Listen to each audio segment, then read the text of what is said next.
Hello, this is Andrew. Welcome to Collab Learning. Today's book is A Blood-Dim Tide, The Battle of the Bulge by the Men Who Fought It, by Gerald Astor. If you like my work, please give it a like, subscribe to this channel, check the playlists, and support me on Patreon and PayPal. The links to Patreon and PayPal are included in the description to this video. First, I'll describe the contents of the book, talk about what's interesting about it, then I'll move on to what you can get out of this book. Things fall apart. The center cannot hold. Mere anarchy is loosened upon the world. The blood-dim tide is loosed, and everywhere the ceremony of innocence is drowned. William Butler Yeats, from his poem The Second Coming. The Battle of the Bulge, also known as the Ardennes Offensive, was the last major German attack on the Western Front during World War II. The battle lasted for 5 weeks from December 1944 to January 1945, a few months before the end of the war in Europe. The offensive was launched through the thickly forested Ardennes region between Belgium and Luxembourg. The primary military objectives were to deny the Allies the use of the Belgian port of Antwerp and to split the Allied lines, which potentially could have allowed the Germans to encircle and destroy major Allied forces. The Battle of the Bulge was one of the most important battles of World War II. After the defeat, Germany would retreat for the remainder of the war. The Bulge was also the largest and bloodiest battle fought by the United States in World War II.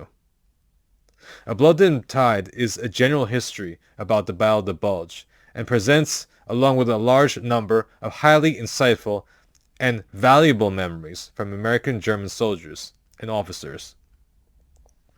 These memories are gathered from first-hand accounts by survivors of the bloody Battle of the Bulge, excerpts from diaries and letters, along with interviews contained in official documents. The chaotic events of the Battle of the Bulge, as each one saw them from his own individual perspective.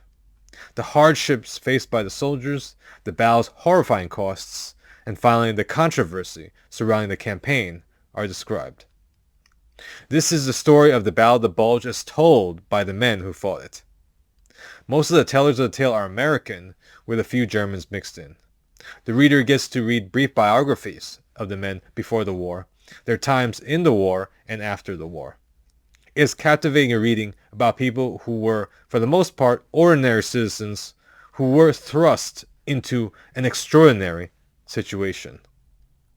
The author includes a lot of eyewitness accounts that successfully gives the reader a feel for this battle. This book goes into pretty great detail about the hardships faced by soldiers and the results of their actions. And there were also a lot of post-war feedback from the interview subjects. The author gives you information from the German side and how most of the generals were against this assault and believed that it would fail. The plan was over-optimistic and the training was inadequate. There are some accounts from the German side, but most are from the American. The American soldiers interviewed give a brief biography, first about who they were as young men, and how they became attached with the unit they were with. Then there are interesting details about their lives as soldiers. There is also a description of the area where they were fighting and the current conditions. So the experiences of the soldiers can be matched with the sector and date of the battle, such as the Battle of Bastogne and the Battle of St. Vith. Things were also problematic on the American side. The Americans were very complacent, as they thought the Germans were too weak to attack. But in reality, German war production increased, and forces were rebuilt and made ready. The American troops were not alert and sufficiently ready to defend against such an attack.